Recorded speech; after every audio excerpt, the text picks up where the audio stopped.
All right, here's a quick walkthrough video on how to use the terminal to process payments for your customers, especially over the phone when they're placing an order. So what we're looking at here is the Clover dashboard. This is something that you can access from any computer as long as it just has a web browser. So there's nothing you have to download on a device, no system requirements, nothing like that. If you can use that computer to read an email, you can use it to process a payment. But you have your login, you go to clover.com, log in email password, you're good to go. Now, one nice thing about with this not having to be downloaded on it is that if something was to happen to the computer you use, say it gets damaged, gets the motherboard fried, doesn't matter. You can just log in on a different computer and you'll still keep records of all your information. But to do a sale, we'll just hit the new sale button here at the top left and kind of fill in the blank from this point. So you have a couple ways you can do it. Um, Here at the top, you have the subtotal. So on this, you could put in the total amount you want to charge, and then if you want to put like the shipping here at the bottom, we could put that in. I'll take the sales tax off. Um, so you have the subtotal, and then the shipping here, which brings you the total here at the bottom of what the customer is going to get charged. Um, if you didn't want to worry about that, you could always just throw the total here at the top.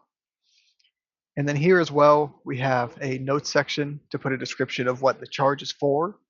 So I might put something like, the order number, 2212.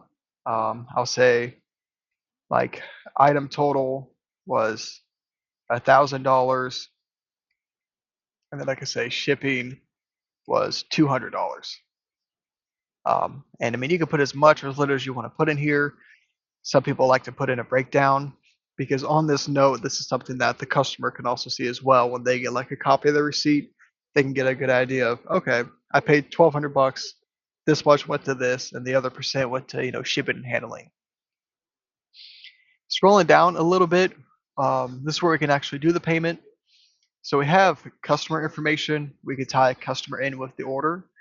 If it's a repeat customer, I can just search their name and it'll pull up the customer for us here.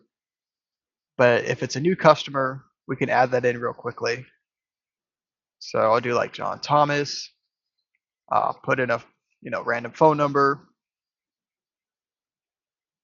john@gmail.com, and then we can put in their billing address as well.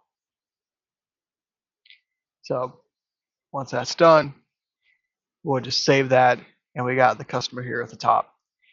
Here in the middle, straightforward, we'll just throw in the credit card information they'll give us over the phone. If we want to do a ACH transfer, we can also do this as well from the same area.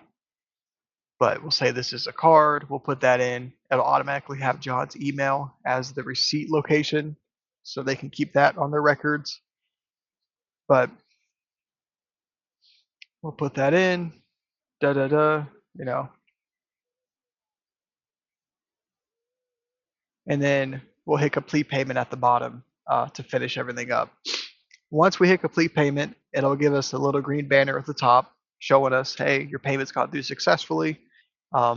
With this being a demo account, it's not actually connected to a processor in any way. So of course, it'll show that the payment was unsuccessful. But that's really how you run through a quick payment. One other thing I'll touch on as well is that if you wanted to look at past orders, you can pull that up just by going to the sales activity section and orders will pop up here. So for example, here at the bottom, you'll see like an order we just did. It was $1,200. And then we got the order note here as well. But it's just a good way if you need to go double check things, see if, hey, did this order get paid for? Might not need to, but if you ever do, it's an easy way to keep an eye on it. But that's kind of just a quick run through on the virtual terminal.